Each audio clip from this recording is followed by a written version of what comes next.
Welcome back to the CumZone. Today, we're talking about a rather controversial movie that many people didn't like, but some liked in a it's so bad it's good way.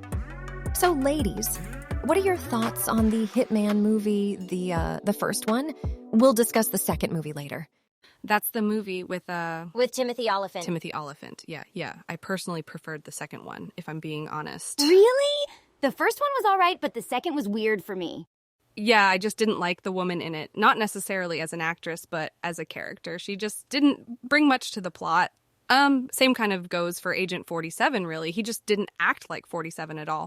Yeah. Personally, like with the bedroom scene, he lets the woman push him down, but he's a fully trained expert assassin, and he couldn't just use the needle on her while she's distracted like he would in Blood Money or something, instead of... But he did.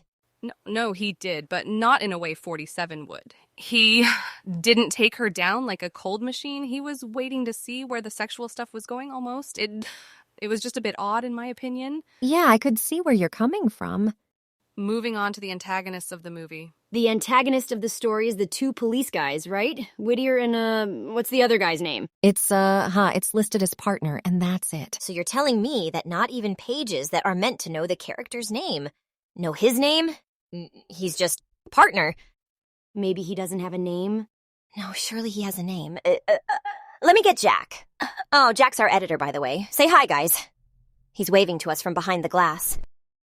Okay, while they find out if he's got a name or not, let's take the time to read the description of the movie, just in case you guys at home haven't seen it.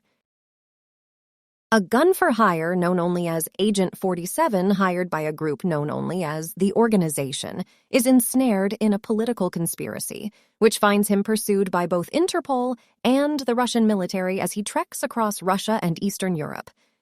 Wow, that was a short description. Shame the movie wasn't that short. I know, right?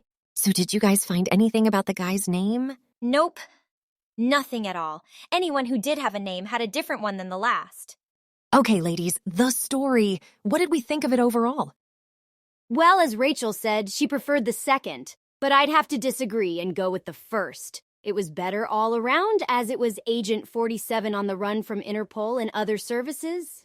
It was like a plot straight from the game, just with a very poor execution. Agreed. But at least it was somewhat enjoyable, unlike the second. But if any listeners like the second more than the first, that's fine. Everyone is entitled to their own opinion here. I'd have to side more with Rachel than Alex.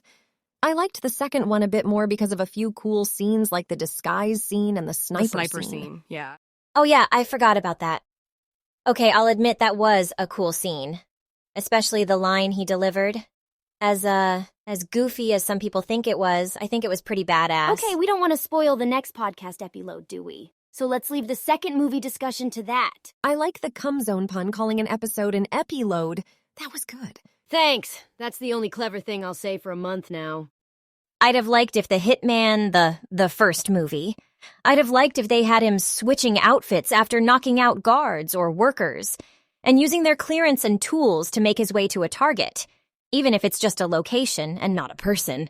They could have easily added a stealth section to capture the professional assassinophile. Okay, that sounds like a movie I'd have actually enjoyed, especially if they sprinkle in 47 having to take down specific people. Like, imagine, the Russians sent assassins after him, and he'd have to ask Diana or the agency to send him his silenced baller pistols and his specialized sniper so he can take them out from, rooftops and alleyways.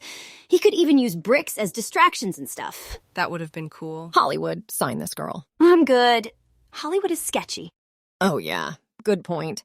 Especially as a woman if we take into account what's happened these last few years. To be honest, guys have had it hard as well. Not in the same area as much, but with Brendan Fraser, the poor guy had that awful deal with his ex-wife basically taking everything from him. I'm glad everyone liked him so much he felt confident to come back and win an award. He deserved it. The guy is super sweet. Oh, that's right. You met him during a red carpet event, didn't you? Yeah, it was super cool. He even signed my copy of The Mummy on DVD. Well, that's it for our first podcast. We hope you enjoyed, and we'll be back with part 2 in the following weeks, discussing the second movie this time. Goodbye.